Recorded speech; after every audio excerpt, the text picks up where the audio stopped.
Hello viewers, 100% math Bangla চ্যানেলে তোমাদের স্বাগত জানাই। আশা করি তোমরা ভালো আছো।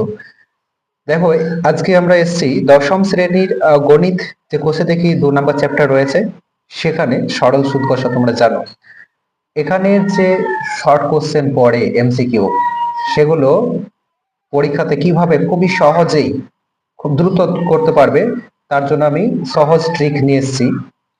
অবশ্যই এগুলো ফলো করলে পরীক্ষাতে ভালো নাম্বার পাওয়া যাবে, কারণ হচ্ছে খুব দ্রুত অঙ্কগুলো করতে পারবে এবং বড় অঙ্কের জন্য সময় দিতে পারবে।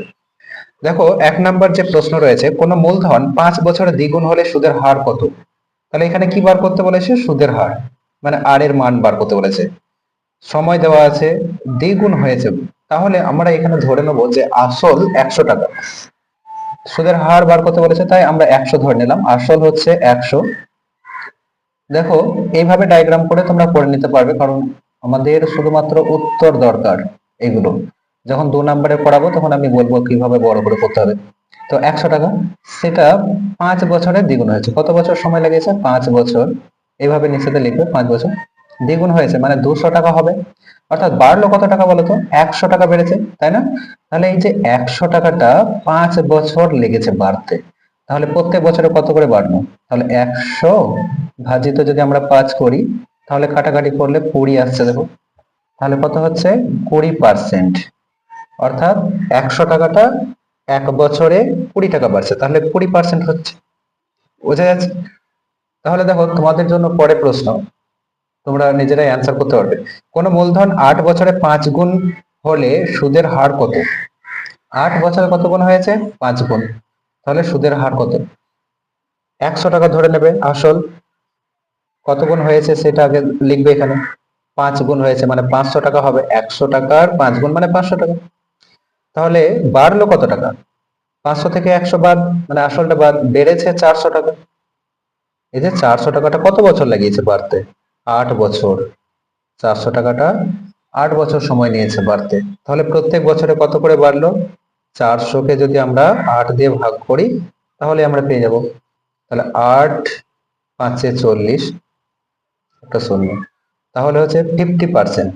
কত হচ্ছে? 50%। বুঝা গেল? অর্থাৎ আমরা একটা জিনিস খেয়াল করলাম, দেখো, যদি কত টাকা বাড়লো সেটাকে সময় দিয়ে ভাগ করি, তাহলে সুদের হার পেয়ে যাই। তাহলে কত টাকা বাড়লো, কত টাকা বাড়লো বাই যদি আমরা করি সময়, তাহলে কি পেয়ে যায়? সুদের হারটা পেয়ে যায়। ঠিক আছে?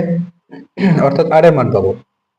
এরপরে এই টাইপের আরেকটা কোশ্চেন দেয়, যেমন হচ্ছে, দেখো, এই যে পরের প্রশ্নটা দেখতে পাচ্ছ, 3 নম্বর বলছে কোন মূলধন 10% সুদের হারে কত বছরে 3 গুণ হবে? তাহলে এখানে মেন হচ্ছে 3 গুণ। কত গুণ হচ্ছে? 3 গুণ।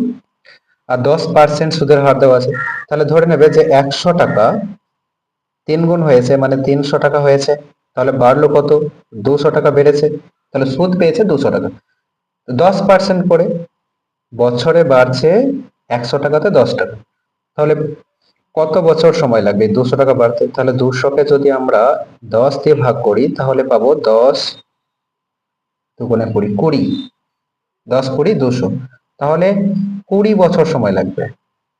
তাহলে একটা জিনিস খেয়াল করো, আমরা আগে বললাম যে কত টাকা বাড়লো তাকে যদি সময় দিয়ে ভাগ করি, তাহলে সুদের হার পাই।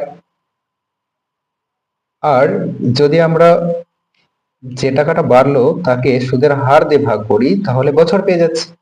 তাহলে পরে প্রশ্ন তোমাদের জন্য, তোমরা এটা করো নিজেরা, ভিডিওটা পজ করে, তারপর অ্যান্সারটা কমেন্টে জানাও।